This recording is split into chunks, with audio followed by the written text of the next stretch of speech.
नवी मुंबई कांग्रेस जिलाध्यक्ष पूनम पाटिल ने केंद्र सरकार पर निशाना साधते हुए कहा कि राहुल गांधी ने पूरा डेटा शेयर कर यह सिद्ध कर दिया है कि बीजेपी वोटों की चोरी कर चुनाव में जीती है।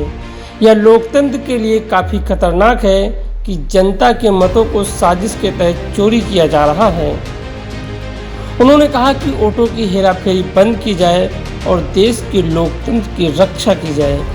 आज हमने पूरे डेटा को नवी मुंबई के कार्यकर्ताओं के सामने रखा है ताकि वे कार्यकर्ता जनता तक उसे पहुंचा सकेंगे और जागरूकता लाने में मदद करेंगे।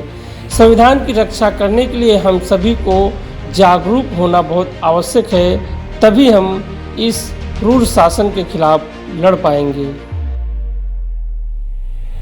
आज हमारे प्रांत अध्यक्ष हर्षवर्धन सतपाल जी ने जो हम लोग को प्रोग्राम दिया था, उस प्रोग्राम के अंतर्गत आज जो 7 अगस्त को राहुल जी ने जो प्रेस कॉन्फ्रेंस ली थी, जो वोट चोरी के बारे में वो प्रेस कॉन्फ्रेंस थी और उन्होंने सारे देश को बताया है उसके इसमें कि कैसे हमारे देश में मत चोरी हो रही है और उसके लिए जो गलत तरीके से हमारा इलेक्शन जो कमीशन है वो काम कर रहा है, तो ये गलत है और इसका प्रेजेंटेशन आज हमने नवी मुंबई कांग्रेस कार्यालय में रखा था। मीडिया के सामने हमने उसका प्रेजेंटेशन किया क्योंकि मीडिया इस जनता का आवाज है और वो हमारी जो आवाज है वो मीडिया के थ्रू हम जनता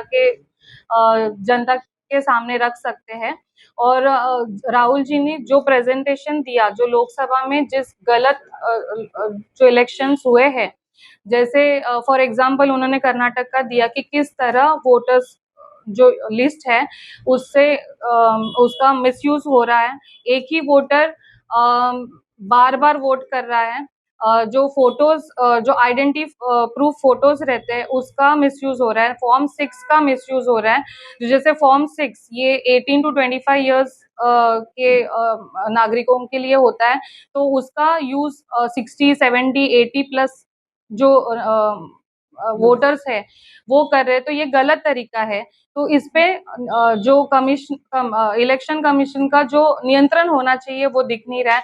तो इतने बड़े पैमाने पे यहाँ पर वोट चोरी से इलेक्शन हो रहे, तो इसके लिए राहुल जी ने जो एजेंडा लिया है, जनता के सामने आ रहे हैं, कांग्रेस पार्टी जनता का आवाज बन के उनसे लड़ रहे हैं। तो यही अपील करूंगी कि नवी मुंबई के जनता ने भी चुनाव आयोग पे दबाव डाल के जो